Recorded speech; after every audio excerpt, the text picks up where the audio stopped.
yang sudah disampaikan oleh pemerintah ke DPR dalam bentuk kerangka ekonomi makro dan pokok-pokok kebijakan fiskal, maka memang disebutkan bahwa kisaran defisit itu berkisar antara 2,45 sampai 2,85. Iya. Nah, jadi ada batas terendah dan batas tertinggi. Ya. Ini membingungkan ya. Seperti program itu kereta cepat Jakarta-Bandung ya. Itu menghabiskan uang sekitar 76 triliun ya katanya ya. Saya nggak melihat angkanya. Kan penerima manfaatnya nggak begitu jelas ya, siapa sebenarnya. Apakah memang meningkatkan lapangan pekerjaan? Siapa aja meningkatkan penerimaan negara atau membantu usaha yang memperlancar kegiatan usaha? Turisme segalanya nggak begitu jelas.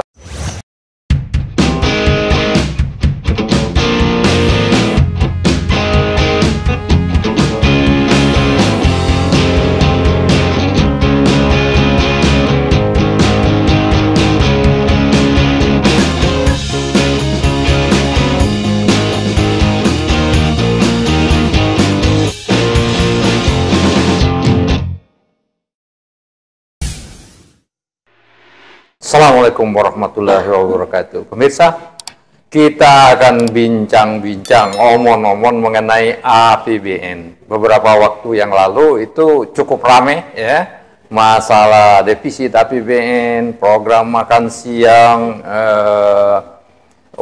pembiayaan APBN untuk IKN, ya, pengangguran Gen Z dan lain-lain sebagainya. Memang topik APBN ini luas sekali, jadi kita akan mengambil dari beberapa sudut saja, dari beberapa unsur yang penting ya. Nah, untuk itu sudah hadir di studio kita ya Dr. Chandra Emirullah, pensiunan Direktorat Jenderal Anggaran Kementerian Keuangan, juga dosen dari Universitas Utara Malaysia, ya, alumni Harvard dan Universitas Southern California, Los Angeles. Assalamualaikum Pak Chandra. Waalaikumsalam. Nah, silahkan kita nih bincang-bincang aja lah, bincang-bincang loose ya, longgar kemana-mana ya, untuk pencerahan bagi kita semua ya, bagi rakyat mengenai masalah APBN ini. Gimana, mulai dari mana Pak? Ya, jadi yang hangat dibicarakan pada akhir-akhir ini adalah mengenai penyusunan rancangan APBN untuk tahun 2025. Ya. Betul ya. Nah, kita tahu bahwa kita sekarang ini akan mengalami pergantian pemerintahan ya. Iya. Dari Presiden Jokowi ke Presiden Prabowo yang akan dilantik insya Allah 20 Oktober tahun ini. Iya, 2024. Nah, dengan adanya pergantian presiden atau pergantian pemerintahan, makanya kita perlu menyusun APBN yang sesuai dengan program daripada pemerintahan yang akan datang. Iya, oke. Nah, untuk itu presiden yang akan datang tentunya sudah punya visi dan misi ya. Iya. Apa yang akan dilaksanakannya selama masa pemerintahannya selama 5 tahun ke depan ya. Nah, tentunya program-programnya itu kan perlu dituangkan di dalam RAPBN tahun 2025. 25 ya, betul. Yang akan mulai berlaku 1 Januari 2025 ya. Nah, untuk itu sekarang yang sedang dipermasalahkan apakah program-program Presiden Prabowo itu ya, akan dimasukkan di dalam RAPBN tersebut, apa akan dimasukkan setelah dia dilantik, setelah jadi presiden, atau sudah dimasukkan sekarang di dalam penyusunan RAPBN tahun 2025? Nah, kalau menurut saya ini karena sebagian dari orang-orang Pak Prabowo itu sudah ada di DPR, sebagian saya kira udah disisipkan ya. Dan juga kalau kita baca di media ya, defisit APBN yang besar untuk 2025-nya yang belum pernah sebesar ini kecuali pada waktu pandemi. Yang sekarang diproyeksikan defisitnya 600 triliun rupiah itu untuk mengakomodasi ya program-program Pak Prabowo, kira-kira gitu. Ya, jadi sengaja dibuat defisitnya besar sehingga Pak Prabowo lebih leluasa untuk mengakomodasi janji-janji kampanyenya, kira-kira gitu Pak Chandra. Ya, jadi kalau kita melihat daripada RAPBN tahun 2045 yang sudah disampaikan oleh pemerintah ke DPR dalam bentuk kerangka ekonomi makro dan pokok-pokok kebijakan fiskal, maka memang disebutkan bahwa kisaran defisit itu berkisar antara 2,45 sampai 2,85. Iya. Nah, jadi ada batas terendah dan batas tertinggi. Ya. Nah, jadi defisit sementara yang dimajukan ke DPR itu adalah sebesar 600 triliun tadi ya. Nah, itu kita tidak tahu apakah itu sudah memasukkan semua program presiden yang akan datang, ya, termasuk makan siang gratis, dan juga janji daripada Presiden Prabowo bahwa dia akan melanjutkan pembangunan IKN, ya, yang kita tahu bahwa ini masih ada masalah ya. Nah, jadi karena ini masih dalam tahap pembicaraan di DPR, maka ini sekarang kayaknya masih berkembang ya. Kemungkinan yang 600 triliun itu bisa turun sesuai dengan keinginan dari pemerintah yang akan datang ya. Karena kalau misalnya 600 triliun itu sudah memasukkan semua program daripada pemerintah yang akan datang dan juga kelanjutan daripada program Presiden Jokowi, maka kemungkinan akan dilihat apakah itu memang sudah memadai. Tapi kalau misalkan kurang, mungkin akan diperbesar, atau kalau misalnya masih bisa dilihat apakah ada pos-pos yang bisa dipangkas untuk mengurangi defisit itu, mungkin nanti tergantung presiden yang akan datang, apakah dia mau mengurangi defisit, karena kalau semakin tinggi defisit, semakin besar pula utang pemerintah yang harus diambil. Jadi ini akan menambah beban utang, pembayaran utang, servis utang kepada pemerintah yang akan datang. Jadi itu harus dilihat betul-betul oleh tim ekonomi presiden yang akan datang, apakah sudah sesuai dengan program-program yang akan dilaksanakan dan sesuai dengan beban yang bisa dipikul untuk pemerintahan yang akan datang. Iya betul, jadi Pak Chandra tadi menyatakan nggak begitu tahu pasti apakah nota keuangan dan APBN sekarang yang sudah ada di DPR itu sudah mengakomodasi sebagian besar atau seluruhnya. Pak Chandra nggak tahu, saya juga nggak tahu juga, karena kalau saya baca-baca di media tidak banyak yang mendapat buku itu ya, naskah itu. Dan kalau saya cari di website juga, ya, naskah nota keuangan dan RAPBN 2025 itu belum tersedia. Dan ini sebenarnya melanggar dari ketentuan konstitusi dan undang-undang.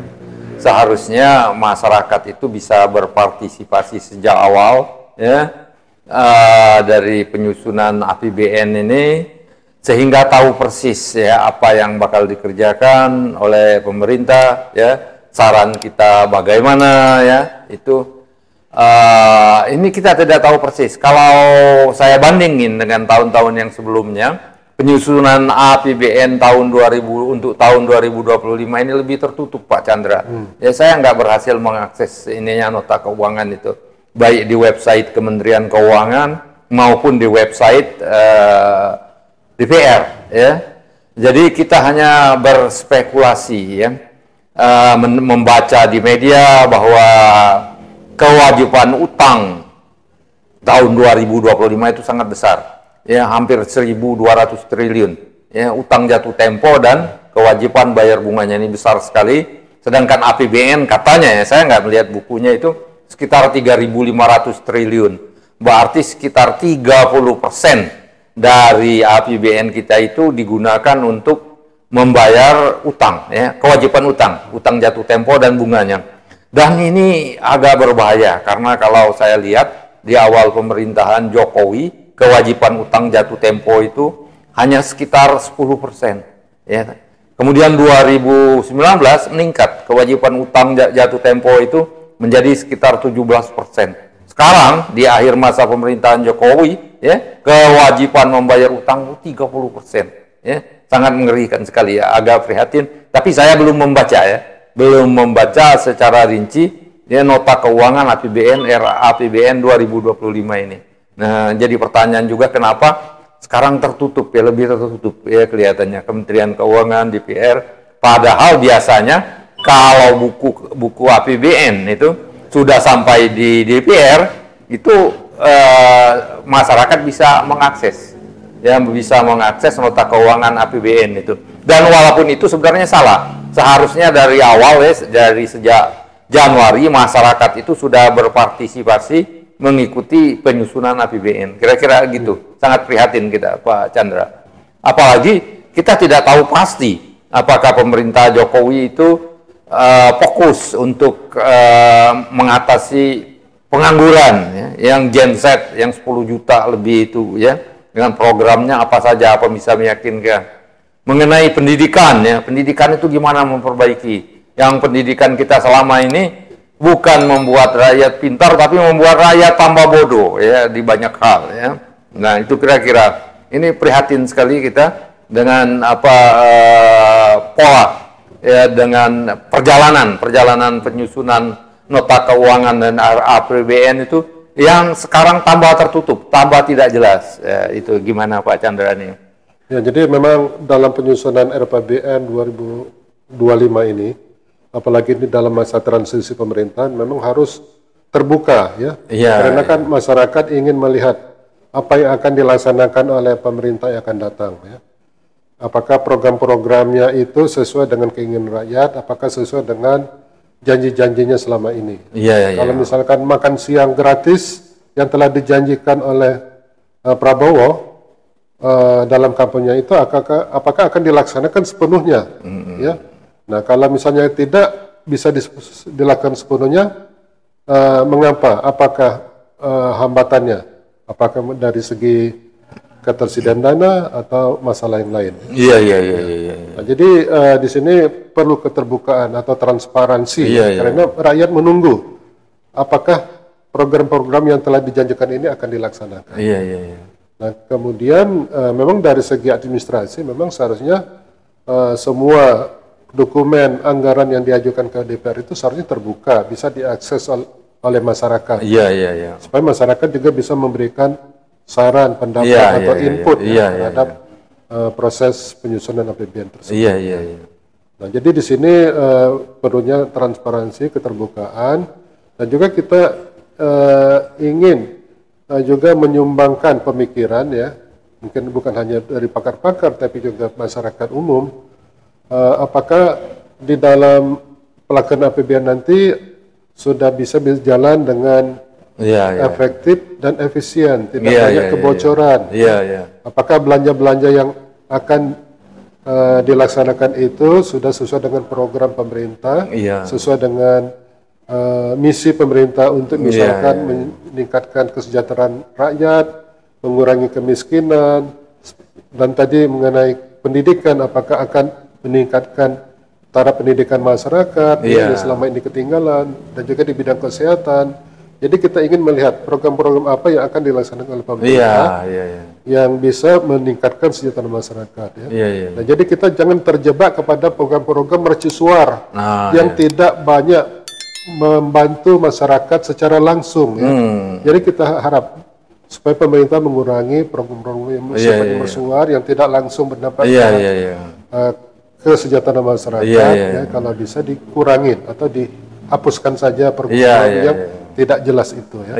Lebih baik kita berkonsentrasi menggunakan dana pemerintah atau dana masyarakat yang ada ini sebaik-baiknya, seefisien mungkin, sehingga bisa mencapai target sesuai dengan program pemerintah dalam rangka untuk mencapai Indonesia Emas atau taraf negara maju di tahun 2045. Ya, ini banyak sekali program-program pemerintah di zaman Presiden Pak Jokowi ini membingungkan ya. Seperti program itu kereta cepat Jakarta-Bandung ya. itu menghabiskan uang sekitar 76 triliun ya katanya ya, saya nggak melihat angkanya. Kan penerima manfaatnya nggak begitu jelas ya, siapa sebenarnya. Apakah memang meningkatkan lapangan pekerjaan, siapa aja apa itu namanya meningkatkan penerimaan negara, atau membantu usaha yang memperlancar kegiatan usaha, turisme segalanya nggak begitu jelas dan biayanya demikian besar itu ya. Pembangunan ini apa itu namanya kereta cepat Jakarta-Bandung, kemudian IKN itu sudah menghabiskan uang sekitar 70 triliun juga. Kita nggak tahu. Kalau kita lihat gambarnya di ini di website Kementerian Seknek ya, kemudian ada di beberapa website. Kalau hanya bangunan-bangunan yang ada sekarang, saya kira nggak akan sampai 1-2 triliun ya uangnya habis. Tapi samar-samar kita dengar itu 70 triliunan yang sudah dihabiskan. Dan kita tidak tahu pasti itu. Laporannya juga tidak ada, ini serba tertutup. Dan ini sebenarnya sudah melanggar keuangan negara, melanggar prinsip transparansi, dan lain-lain. Dan juga kalau kita ini, Pak Chandra, baca di media itu agak membingungkan. Di satu pihak pemerintah ingin meningkatkan tax ratio penerimaan negara. Tapi di lain pihak memberikan banyak sekali pembebasan-pembebasan ya. Kemudahan pajak ya, tax expenditure, belanja pajaknya kalau saya tidak salah dengar itu sekitar 600 triliun ya, pembebasan, diskon atau segalanya. Nah tapi kita dengar di media aja, tertulisnya saya belum baca ini, kebocoran pajak ini segala macam pembebasan ini, diskon pajak ya, terutama PPN itulah yang membuat tax ratio kita tidak pernah tinggi. Dan ini hanya biasanya dinikmati oleh para pengusaha. Ya. Nah, yang ini kita prihatin. Seperti Pak Chandra katakan, ya, sebaiknya memang nota keuangan di APBN itu sudah mulai dari awal dibuka, sehingga masyarakat luas itu bisa berpartisipasi. Karena APBN itu kan luas sekali. Ya. Kalau masyarakat luas, ya artinya yang punya keahlian luas juga banyak ya. Ada yang ahli pertambangan, ada yang ahli konstruksi, ada yang ahli pasar modal, ada yang ahli transportasi, dan lain-lain. Lingkungan hidup, semuanya bisa berpartisipasi. Tidak bisa kita hanya mengandalkan dari pemerintah sendiri ya. Nah, saya kira gitu, Pak Chandra ya. Ya, mengenai tax holiday atau tax incentive yang diberikan tadi, katanya sampai 600 triliun. Iya, teks. Ya. Saya baca di mana sekali. itu? Iya, pernah baca. Sekali. Jadi itu memang harus dihitung ya, harus dievaluasi apakah tax expenditure yang sebesar itu sudah mendatangkan manfaat sesuai dengan harapan pemerintah. Ya. Iya. Karena itu kan merupakan semacam pengeluaran pemerintah juga, cuma tidak langsung ya. Iya. Cuma itu kan merupakan potensi penerima negara yang hilang atau dikorbankan, merupakan opportunity cost ya, yang seharusnya bisa kita terima kalau tidak ada tax incentive atau tax holiday tersebut. Jadi ini Direktorat Pajak ya, Kementerian Keuangan harus mengevaluasi apakah tax holiday, tax incentive atau kemudahan pajak itu memang mendatangkan hasil seperti yang diharapkan. Betul. Jadi kalau misalkan tanpa adanya tax holiday atau tax incentive itu investor asing akan datang, atau tax misalkan investor dalam negeri juga akan datang, mungkin tidak perlu diberikan kemudahan tersebut karena itu akan menghilangkan potensi penerimaan negara. Tapi kalau memang diperlukan, kita memang perlu memberikan insentif supaya mereka bisa atau bersedia datang ke Indonesia untuk menanamkan modal, apalagi kita kan bersaing dengan negara-negara lain yang juga memberikan insentif yang sama kepada pengusaha-pengusaha tersebut. Jadi memang harus dievaluasi selain daripada apakah ini sudah mendatangkan hasil dalam bentuk investasi yang telah ditanamkan di Indonesia, juga kita melihat apakah setelah mereka datang membangun pabrik misalkan, apakah sudah menciptakan lapangan kerja seperti yang kita harapkan, mendatangkan penerimaan pajak yang seperti yang diharapkan oleh pemerintah, dan juga apakah ada manfaat lain seperti adanya teknologi transfer dan sebagainya. Yang itu yang kita prihatin itu. Kita sejauh ini yang setahu saya kita tidak pernah mengevaluasi ya Ya karena tax expenditure ini ya, belanja pajak ini sudah dilaksanakan jauh-jauh mulai dari zaman Orde Baru hingga sekarang. Tapi kita tidak tahu persis apakah pengorbanan itu bermanfaat ya, worth it itu kita nggak pernah tahu. Nah yang inilah ya, banyak sekali program-program pemerintah ini yang nggak pernah dievaluasi ya, diteruskan. Termasuk program tadi ya, kereta cepat itu kan. Kereta cepatnya udah jalan, tapi ya manfaatnya gimana? Kemudian sekarang sudah berjalan 1 tahun lebih, IKN nggak pernah dibuka, dievaluasi secara terbuka ya. Kemudian yang banyak program-program itu ya infrastruktur ya lain-lain dan pendidikan. Ya pendidikan itu banyak sekali programnya. Program guru penggerak, kemudian buat kurikulum baru. Kenapa kurikulum baru perlu itu menghabiskan uang triliun? Nggak pernah juga dievaluasi. Nah yang ini buruk sekali ya. Karena evaluasi itu menurut Pak Chandra tadi sangat penting ya. Evaluasi untuk mempelajari kesalahan-kesalahan terdahulu dan untuk perbaikan untuk yang ke depan. Nah, yang inilah membuat bangsa kita ini terus ya terpuruk seperti ini. Kita tidak pernah mengevaluasi yang lalu ya. Kemudian untuk perbaikan yang akan datang. Kira-kira gitu ya Pak Chandra. Ya. Itu. Ya memang salah satu yang perlu dievaluasi seperti tadi disebutkan mengenai kereta api cepat ya. Iya. Apakah kereta api cepat itu memang telah mendatangkan keuntungan atau paling tidak manfaat ya kepada masyarakat. Jadi kita harus lihat selain daripada beban pengembalian utang kepada pemerintah Cina ya, misalkan selama ini mungkin selama masa-masa awal ini mungkin ada kerugian yang harus ditanggung karena keuntungan operasional daripada kereta api cepat itu kan mungkin belum memadai karena kan masih tahap awal. Tapi nanti kita harus dilihat berapa tahun ke depan apakah ini akan tetap begitu ya.